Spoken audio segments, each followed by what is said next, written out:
right. Well, good morning. Thank you all for joining us today. It's a big day here on Capitol Hill, as you all know. Earlier this morning, Leader Jeffrey's bipartisan discharge petition to force a vote on a clean 3-year extension of the Enhanced Affordable Care Act tax credits reached 218 signatures. The fuse has been lit, so to speak, and the Speaker must call a vote on this proposal today. We now know with certainty that the votes are there to ultimately ensure that these tax credits under the Affordable Care Act for working families across the United States don't expire before year's end. Speaker Johnson has a very simple choice to make. Does he send home the Republican Congress for the holidays and let these tax credits expire? Or does he do the right thing now that House Democrats and 4 of his own members have signed a discharge petition compelling a vote that would otherwise not ripen until early January? I and my colleagues here will continue to make the case that the Speaker ought to do the latter. He ought to call that vote today. Let the chips fall where they may, and let us work together to ultimately secure health care for millions of Americans.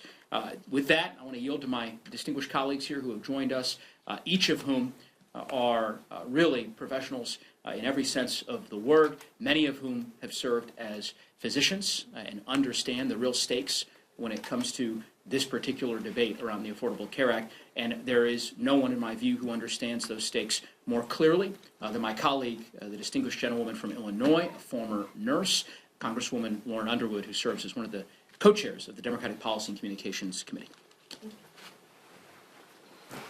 Well, good morning, and thank you so much, Representative Neguse. Thank you all for joining us today. Today is one of my favorite days in Congress because today's a healthcare day. I'm so pleased to be able to be with you in such a critical moment. As you all know, I'm a registered nurse, and I'm joined by colleagues who, like myself, have made healthcare our life's work.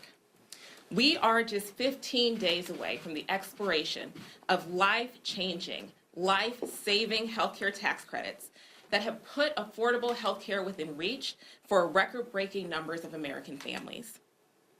This healthcare crisis was created by this Republican majority through their own cruelty and neglect. In communities all over the country, working families are learning that their healthcare costs will rise to completely unaffordable levels. These are families who will be forced to make a choice between their mortgage payment or a doctor's visit, between taking a second or third job, or spending more time at home with their kids. People will be sicker. They will not be able to see their providers. Families will be forced into bankruptcy, and our already strained healthcare system is about to be stretched even further. We are staring down a complete disaster, and I need everyone to understand that this is a choice. These incredibly popular tax credits come from my legislation, the Healthcare Affordability Act, and for months we have been calling on Republicans to make these savings permanent. But they chose to ignore the issue. They decided to ignore the pleas of our communities and working families around the country. And still, all year at every turn, we have offered solutions and a path forward for ending the crisis that they created. We fought ferociously to save healthcare for the American people. But we have some good news because we now have the signatures to force a vote on my bill to extend these tax credits for 3 years. This majority has waited far too long to address this issue, and some damage has already been done, right? Open enrollment has now ended. That deadline was on the 15th. But there's no reason to add to the uncertainty and the anxiety that the American people are facing. The Speaker of the House, Mike Johnson, has an opportunity to do the right thing today and call the vote. And certainly he should not be sending the Congress home without an opportunity to vote to extend these healthcare tax credits. We know the votes are there. It's just a matter of time. But why put the American people through more chaos, more uncertainty, more anxiety, more cruelty? Let's do it now. So I am really delighted to introduce my colleague, a great physician from California, Representative Raul Ruiz. Thank you, Assistant Leader Joe Neguse, for calling us together. I am extremely honored to be standing here in front of some amazing healthcare professionals. As you all know, Nurse Lauren Underwood is also a public health expert, and standing with Doctors Maxine Dexter and Doctors Kelly Morrison makes my heart jump with delight. I welcome them in their first term, and they're exceptional physicians who care so much about their patients that they're here in Congress fighting tooth and nail for their better health. Republicans created a healthcare crisis with the big ugly law. They cut nearly $1 trillion in Medicaid. They cut over $600 billion of aid to hospitals, long-term care facilities, community clinics. And then they cut food support for the most at-risk individuals in our country. This not only increases costs to those that are going to be cut from their Medicaid, but it increases costs for everybody. Because now you have 15 million people who are going to go uninsured and are going to be uncompensated care in your local emergency departments. These are 15 million people that are going to go without health care, and their preventative care, their chronic illnesses will get worse and will get more costly, and you're going to see a lot more comorbidities, a lot more pain and suffering in the American people. And now, on top of all of that, they fabricated an additional affordability crisis by failing to, actually refusing to extend the ACA enhanced premium tax credits. These tax credits make health care more affordable for millions of individuals and families across the country. But because of Republicans' deep-set grudge against the ACA, these tax credits are going away. But Republicans are actively choosing to put politics over people. Millions of Americans will soon be paying, in many cases, double what they used to for health care coverage or more. That's $18,000 a year for an individual on average that's 60 years old in my district. And after months of asking the Republicans to extend the affordable tax credits before they expire on December 31st deadline, they introduced a bill with 15 days left. A bill that will make healthcare costs more and worsen the healthcare affordability crisis. It's been 15 years since the ACA was passed, and they waited 15 days before the tax credits expired to introduce this bill. And this is the very best they could come up with. A bill that will leave millions without insurance and cause premiums to more than double for many Americans. Republicans have had 15 years to come up with another plan, explore ideas to make healthcare even more accessible and affordable for Americans, and their solution is to take away healthcare from more people and raise costs even more? This is ridiculous. Their solution is to create loopholes to circumvent the ACA's essential health benefits. Their solution is to push more consumers into these junk plans that don't cover essential health benefits. Their solution is to crack a backdoor abortion ban and strip women of the autonomy to make their own healthcare decisions, to allow these junk plans to discriminate against people with chronic health conditions. Are you kidding me? Their so-called Lower Healthcare Premiums for All Americans Act, which should be named the Making Healthcare More Costly and Worse Act, like its name, is nothing but thinly veiled deception. Just another example of Republicans trying to pull one over the American people, the people they swore an oath to serve. Now, we have a very immediate now solution that will put this to rest and give us time to work on lowering costs even further and to increase access to health care. And that solution was answered by 4 Republicans who signed the discharge petition to extend the Affordable Care Act for 3 years. It is now solely up to Speaker Mike Johnson, who has the decision and the authority to bring this bill up for a vote now and today, so that people don't have to pinch pennies before Christmas, so people don't have to go through the stress and anxiety during the holidays, so people don't have to suffer even more when they see their sticker shock with skyrocketing prices of their premiums. Today is the time for Speaker Johnson to bring this up for a vote. We have the amount of votes to pass this bill. Without a vote, the fault lies clearly on the shoulders of Speaker Johnson, who refuses to help lower costs for the American people, and instead, in order to benefit his billionaire buddies, wants to increase costs and take away the important protections that the Affordable Care Act has given the American people for so many years. And with that, I want to invite Representative Dr. Maxine Dexter up to the podium. Thank you so much, and what an honor to be here, and thank you to our assistant leader for bringing us together on this really critical day. Good morning, I am Maxine Dexter, Congresswoman from Oregon's 3rd. I'm very honored to serve that district, and I bring with me my perspective as a mother and a physician. And I did not come after 20 years of saving lives in the ICU to Congress to turn my back on the American people. I came here to fight for affordable coverage for every American. It needs to be accessible healthcare. That has to be our #1 goal. As a party, as a country, Americans are struggling right now just to make ends meet. It is our job today to make it possible for them to afford their healthcare. Mike Johnson, as has been said, must immediately hold a vote on the clean extension of the ACA enhanced premium tax credits. His moderate members are understanding what's at stake. The American people need relief, and they can get it from Congress if we take a vote before we go home this week. Not tomorrow, not next month, today. 4 Republicans joined Democrats to force a vote on the clean ACA extension tax credits, or extension of the ACA tax credits. And 4 Republicans recognized the simple truth that if Congress fails to extend the ACA tax credits, families across this country will be forced to make impossible decisions, whether to fill their prescription or fill the gas tank, whether to pay their mortgage or pay their premium.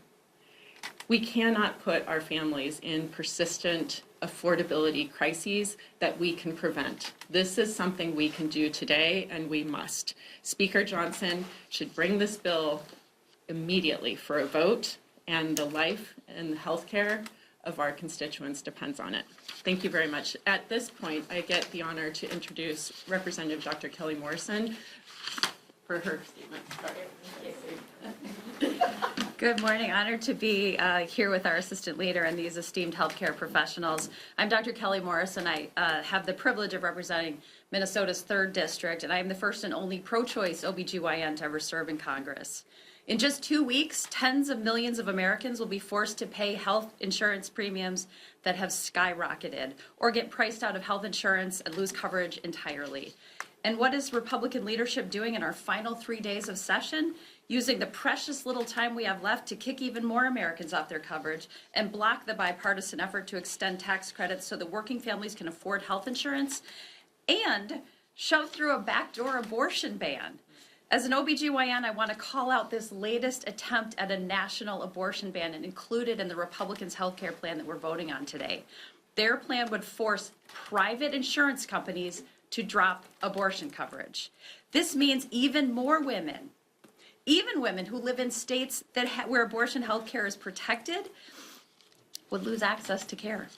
That they would double down on banning access to life-saving care at a time when we are already seeing the consequences of the abortion bans that have been enacted since the court overturned Roe versus Wade is particularly unconscionable.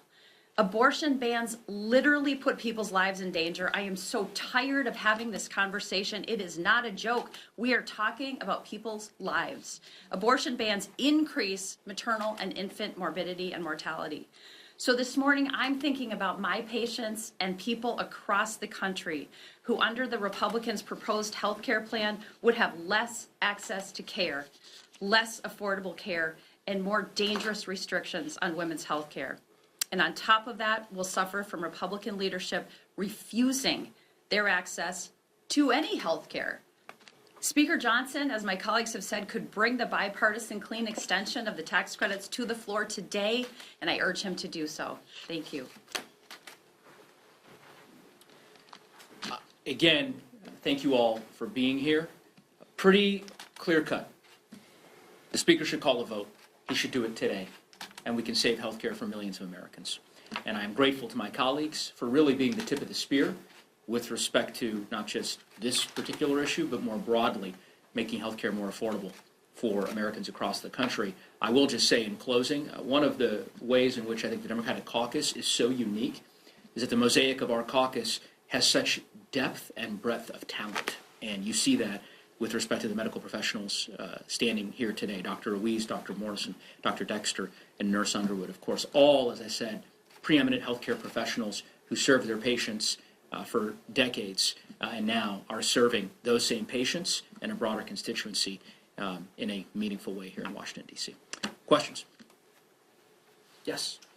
Congressman, even if this bill passes in the House, do you see any realistic path forward in the Senate? We saw them already reject an extension of subsidies. I think my short answer would be yes. I have no doubt that if and when this bill passes the House, Ms. Underwood's bill, which I believe will pass, that it will pass in the Senate as well. And the reason for that, I suppose, bold claim is fairly straightforward. Past is prologue around here. For 2 months, Republican members of Congress said that the 3-year extension of the ACA tax credits was a non-starter. They bemoaned it. They condemned it. They said that this is something that wasn't palatable to their conference. And we now are going to have an opportunity to vote on it.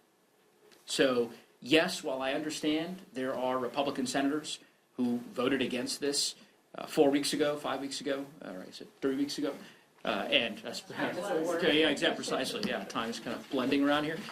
I have no doubt that given how high the stakes are, when this measure gets back over to the Senate, that they will do the right thing, and that ultimately this bill can get to the president's desk for his signature.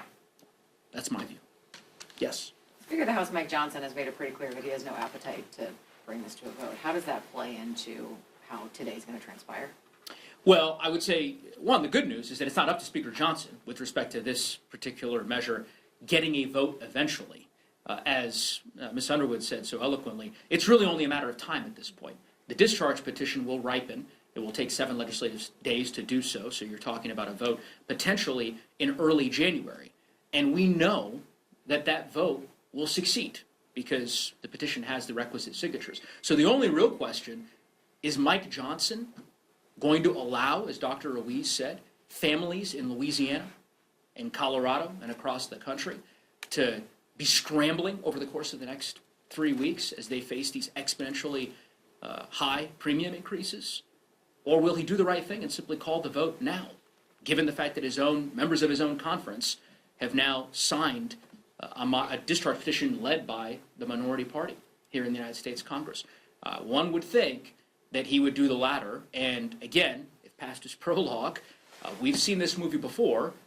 We heard the Speaker for months suggest that he was opposed to the discharge petition regarding the release of the Epstein files, and very much, the Speaker did everything he could to try to stop it.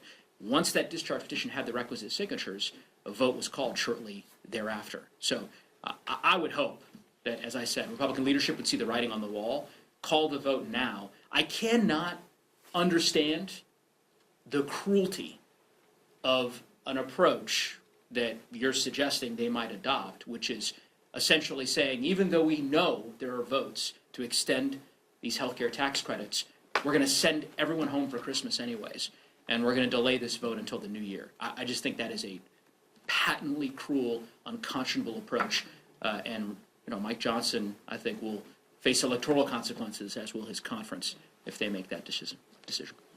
Other questions?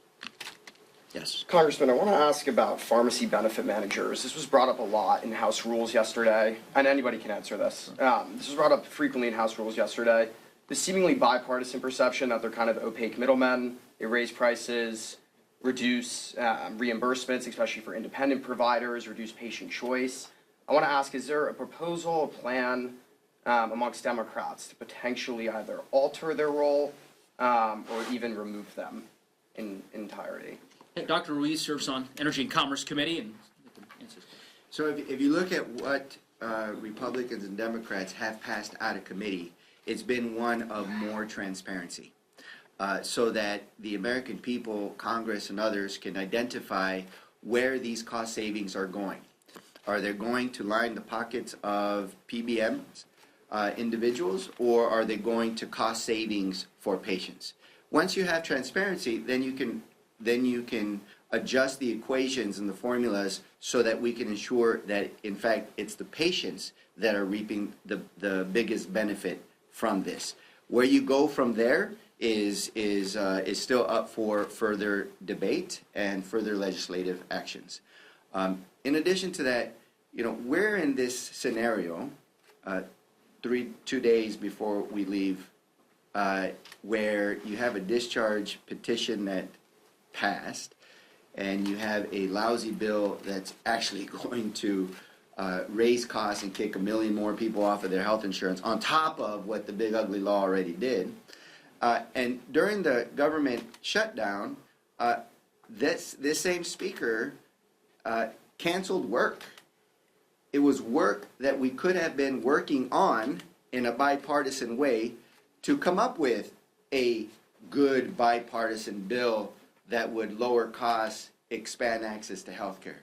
But instead, his stubborn insistence of not extending the Affordable Care Act tax credits is skyrocketing costs on top of the already disproportionate increase in premiums that the big ugly law has caused. So this crisis of affordability, this healthcare cost, is of Speaker Johnson and the Republicans making, and their way out, at least to prevent even further skyrocketing, is extending the Affordable Care Act tax credit. And the person that has that authority to make that decision to call on that vote now is Speaker Johnson. It's all on his shoulders. Questions? All right. Well, I will just simply conclude by saying, because I don't know that we spent a great deal of time talking about all of the ways in which the Republican health care bill, which we'll be voting on later today, would be destructive to the American healthcare system. And Dr. Ruiz, Ms. Underwood, noted this, but just to be clear, according to the Congressional Budget Office, if this bill were to become law, 100,000 people in the United States would lose their health insurance. 1 million over 10 years. 1 million over 10 years. 100,000 in the first year.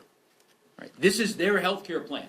This is the plan that they've spent, apparently, the last 15 years devising. They finally put forward an alternative to the Affordable Care Act. This is it. Junk plans and insurance premiums that would increase over time, and hundreds of thousands of Americans that would lose the health care access that they so vitally need. There is a better way. And the better way starts with a vote on this bill that Representative Underwood has proposed, that has now earned bipartisan support in the House of Representatives, and that we know can get to the finish line. We encourage, we implore Speaker Johnson to do the right thing, call the vote. Thank you.